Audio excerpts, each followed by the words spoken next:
Hello student, welcome back to our channel decoder go. आज आपण पाहणार आहोत कॉम्प्युटर इंजिनिअरिंगमधील डेटाबेस मॅनेजमेंट सिस्टीम या सब्जेक्टमधील all unit wise important question and POQs. DBMSच्या एक्झाममध्ये कोणते क्वेश्चन सर्वाधिक विचारले जातात, कोणते POQs रिपीटेड होण्याची शक्यता आहे आणि कमी वेळेत इफेक्टिव्ह प्रिपरेशन कसं करायचं हे आपण या व्हिडिओमध्ये बघणार आहे. कमी वेळेत जास्त मार्क कसे मिळवायचे तर ह्या व्हिडिओमध्ये मी सांगितलेलं आहे. चला तर मग बघूया unit wise most important question कोणते आहेत. पहिल्यांदा आपण पाहिलं पाहिजे DBMS हा सब्जेक्ट एक्झाम सब्जेक्ट नाही.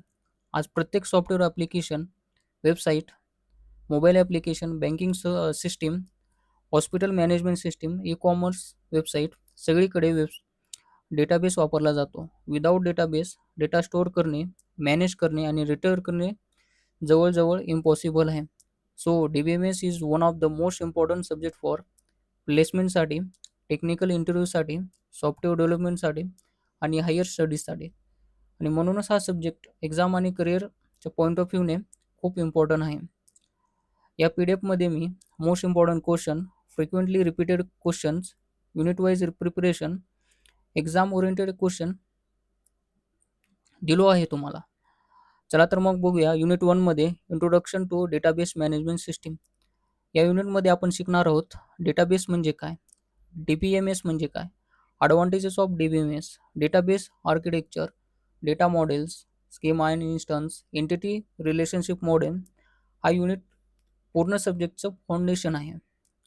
नेक्स्ट युनिट आहे युनिट 2 SQL अँड PL/SQL. या युनिटमध्ये आपण शिकणार आहोत SQL command, DDL, DML, DCL, TCL, joins हे खूप इम्पॉर्टंट आहेत. Inner join, outer join, functions, PL/SQL programming, triggers, procedure. Next unit आहे relational model and database design. या युनिटमध्ये आपण शिकणार आहोत relational algebra, normalization, functional dependency, keys, database design. एक्झाममध्ये या युनिटमधून थ्री क्वेश्चन रिपीटेड विचारले जातात. नेक्स्ट युनिट आहे डेटाबेस ट्रान्झॅक्शन. या युनिटमध्ये transaction, acid properties, concurrency control, locking protocols, deadlock, recovery technique. या युनिटमध्ये इंटरव्ह्यू आणि युनिव्हर्सिटी एक्झामसाठी खूप इम्पॉर्टंट क्वेश्चन दिलो आहे. नेक्स्ट युनिट आहे NoSQL डेटाबेस. हा सध्याचा इंडस्ट्रीचा ट्रेंडिंग टॉपिक आहे. यामध्ये आपण शिकणार आहोत MongoDB, cap theorem, base properties, CRUD operation, indexing, aggregation, SQL, NoSQL. हा युनिट मॉडर्न डेटाबेस टेक्नॉलॉजीज समजण्यासाठी खूप इम्पॉर्टंट आहे. चला तर मग बघूया पहिलं unit introduction to database management system. याचे most important question. Explain the database management system DBMS architecture with neat diagram. पहिल्यांदा आपल्याला समजून घ्यायचं असेल DBMS म्हणजे काय. DBMS stand for database management system. Database म्हणजे डेटा साठवण्याची जागा, स्टोअर करण्याची. आणि डेटाबेस मॅनेजमेंट सिस्टीम म्हणजे असे सॉफ्टवेअर असतं ते डेटा स्टोअर करतं, रिट्राईव्ह करतं, डेटा अपडेट करतं आणि मॅनेज करण्याचं त्याचं काम असतं. त्याचं एक्झाम्पल घ्यायचं झालं तर MySQL, Oracle, PostgreSQL, MongoDB हे सर्व DBMSचे एक्झाम्पल आहेत. नेक्स्ट क्वेश्चन आहे compare DBMS and file processing system in terms of data isolation, data redundancy, data consistency and data integrity. हा टॉपिक खूप इम्पॉर्टंट आहे. पूर्वी डेटा फाईल्समध्ये स्टोअर केला जायचा. एक्झाम्पल घ्यायचं झालं तर स्टुडंट इन्फॉर्मेशन एका फाईलमध्ये घेतली, अटेंडन्स दुसऱ्या फाईलमध्ये आणि मार्क तिसऱ्याच फाईलमध्ये. यामुळे प्रॉब्लेम इतका व्हायचा, निर्माण व्हायचा. त्यामुळे आपण DBMS हे सॉफ्टवेअर आहे आपल्याला.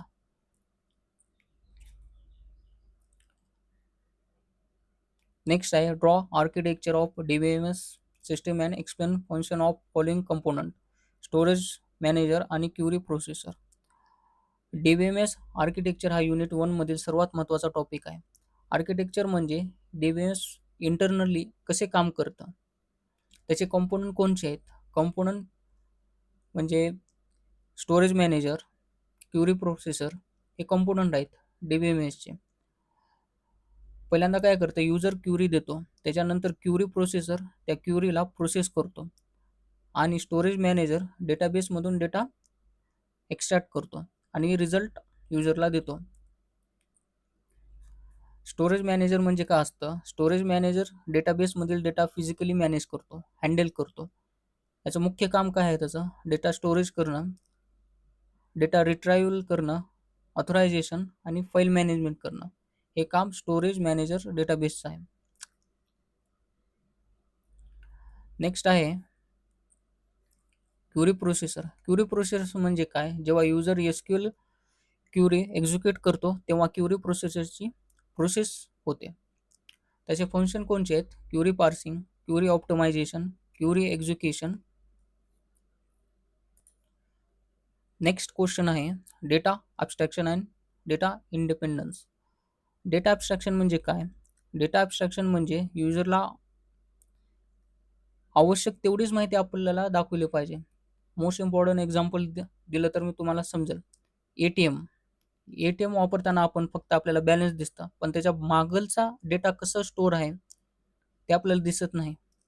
यालाच म्हणतात आपण डेटा ॲब्स्ट्रॅक्शन. याचे 3 लेवल आहेत, फिजिकल लेवल, लॉजिकल लेवल आणि व्ह्यू लेवल. नेक्स्ट आहे डेटा इंडिपेंडन्स. याचं सांगायचं झालं तर एका लेवलवर बदल केले तर दुसऱ्या लेवलवर आपण परिणाम होऊ द्यायचा नाही, यालाच डेटा इंडिपेंडन्स म्हणतात. पुन्हा एकदा, एका लेवलवर जर आपण बदल केलो तर दुसऱ्या लेवलवर परिणाम होऊ नये, याला डेटा इंडिपेंडन्स म्हणतात. त्याचे टाईप्स कोणते आहेत, physical data independence, logical data independence. Physical data independence exam point of व्ह्यूने खूप इम्पॉर्टंट आहे. नेक्स्ट क्वेश्चन आहे explain database language in DBMS. DBMS मध्ये मुख्य लँग्वेज आहेत DDL म्हणजे data definition language, DML data manipulation language, DQL data query language, DCL data control language, TCL transaction control language. DDL, DML, DCL, TCL हे एक्झाममध्ये 100% विचारलं जातं. Next question आहे explain different data models user in DBMS. याचं explain करायचं झालं तर डेटाबेसचे structure कसं रिप्रेझेंट केलं जातं त्यालाच डेटा मॉडेल म्हणतात. डेटाबेसचं स्ट्रक्चर कसं रिप्रेझेंट केलं जातं त्याला म्हणतात डेटा मॉडेल म्हणतात. त्याचे टाईप्स कोणते आहेत, hierarchical model, network model, relational model, ER model. Next question आहे explain entity relationship model with suitable example, must know ER example and notation. पहिल्यांदा आपलं बघितलं पाहिजे ER म्हणजे काय. ER म्हणजे entity relationship model. Database design करण्यासाठी ER मॉडेलचा वापर केला जातो. काय करण्यासाठी यूज केला जातो, डेटाबेस डिझाईन करण्यासाठी ER मॉडेल वापरला जातो. त्याचं example student studies course. Important symbol काय असतं सांगू तुम्हाला. रेक्टँगल म्हणजे एंटिटी असतं, ओवेल म्हणजे ॲट्रिब्यूटनं दाखवतो, आणि डायमंड रिलेशनशिप आहे. नेक्स्ट क्वेश्चन आहे आपला explain component of ER model, entity, attribute, relationship and constant. Entity म्हणजे काय असतं आपलं सिम्पल, एंटिटी म्हणजे स्टुडंट, टीचर, कोर्स हे रिलेटेड. ॲट्रिब्यूट काय असतं त्याची इन्फॉर्मेशन, रोल, नेम, एज. आणि रिलेशनशिप काय असतं, स्टुडंट इनरोल्स द कोर्स. इझी आहे हा सब्जेक्ट, एवढा इझी आहे तुम्हाला सांगतो मी. SQL सारखा इझी सब्जेक्ट तुम्ही कुठंच बघणार नाही. कन्स्टेंट म्हणजे एक रूल असतात, रिलेशनशिपवर रूल लागू करणे यालाच म्हणतात कन्स्टेंट. नेक्स्ट क्वेश्चन आहे explain various types of keys in DBMS with example. Keys म्हणजे रेकॉर्ड युनिकली आयडेंटिफाय करण्यासाठी वापरले जाणारे ॲट्रिब्यूट. कीज म्हणजे रेकॉर्ड युनिकली आयडेंटिफाय करण्यासाठी वापरले जाणारे ॲट्रिब्यूट. याचे इम्पॉर्टंट की कोणते आहेत, प्रायमरी की, कॅन्डिडेट की, सुपर की, foreign key, composite key. Types of keys हा क्वेश्चन प्रत्येक एक्झाम मध्ये विचारला जातो. तर नेक्स्ट आपण क्वेश्चन बघूया आपण.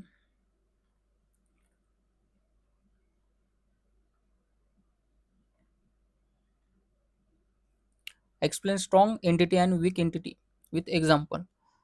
स्ट्रॉंग एंटिटी म्हणजे काय असते, त्याला स्वतःची प्रायमरी की असते. आणि वीक एंटिटी म्हणजे काय असते, त्याला स्वतःची प्रायमरी की नसते. स्ट्रॉंग एंटिटीवर डिपेंड असतो तो. एवढंच आहे. त्याचा डिफरन्स टेबल तुम्ही करून जावा, इझी आहे. आता नेक्स्ट क्वेश्चन आहे, explain extended ER features. ER म्हणजे enhanced entity relationship model. ER मॉडेलचं ॲडव्हान्स व्हर्जन आहे ते. याचे फीचर्स काय आहेत, जनरलायझेशन, स्पेशलायझेशन आणि ॲग्रिगेशन. नेक्स्ट क्वेश्चन आपण घेऊया. हा क्वेश्चन एक्झाममध्ये विचारला जाईल, जातो 100%. काय म्हणलं, reputed general hospital has decided to computerize their operation. In the hospital many doctors are working. Personal information of doctors is maintained to get them fixed salary per month. The patient are admitted to the hospital into the room. They are treated by various doctor. Sometimes patient perform certain pathological tests with the which carried out into the labs. Identify the relationship among the entities along with the mapping cardinality key in the ER diagram. Construct appropriate tables for ER diagram designed with the above requirement. यामध्ये काय करायचं, ER diagram question मध्ये direct काढायचं नाही. पहिलं काय करायचं, entity circle करायचं, रिलेशनशिप अंडरलाईन करायचं पहिल्यांदा, कार्डिनॅलिटी पहिल्यांदा बघायचं कोणचे आहे, प्रायमरी की ठरवायचे, त्याच्यानंतर डायग्राम काढायचा. ही जर अशी मेथड जर वापरलो तर तुम्ही पैकीच्या पैकी मार्क भेटतील तुम्हाला.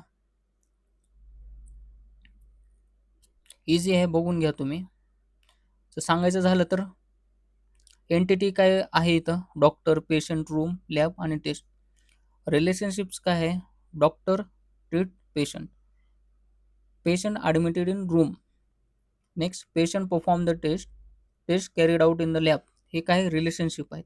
याचे प्रायमरी की कोणचे आहेत, doctor I D, patient I D, room number, lab I D आणि टेक्स्ट आय डी. आणि रिलेशनशिप टेबल्स काय करायचं आपण, doctor, patient, room, lab, test, doctor, patient, patient, taste. हे असे करायचं, खूप इझी आहे. पैकीच्या पैकी एक्झाममध्ये तुम्हाला मार्क मिळून जातील.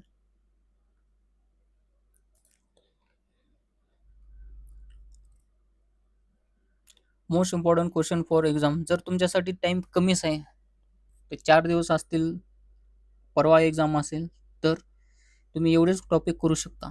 पण आपल्याला टाइम वेळ जास्त आहे, 20 तारखेला एक्झाम आहे आपली, तर हे तुम्ही टॉपिक करू शकता. If your exam is near and you have limited time, prepare this first.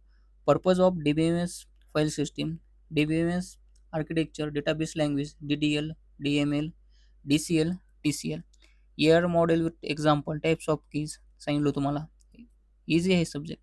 Strong and weak entity, cardinality, हे इतके सोपा सब्जेक्ट आहे ना, तुम्हाला सांगतो, पैकीच्या पैकी मार्क भेटतात आहे. चला तर मग बघूया नेक्स्ट युनिट, युनिट 2. जर तुम्ही अजून पण चॅनलला सबस्क्राईब केलं नसेल तर सबस्क्राईब करून घ्या. आणि डिस्क्रिप्शनमध्ये तुम्हाला टेलिग्राम चॅनलची लिंक दिली आहे, ते पण जॉईन करून घ्या तुम्ही. चला तर मग बघूया युनिट 2.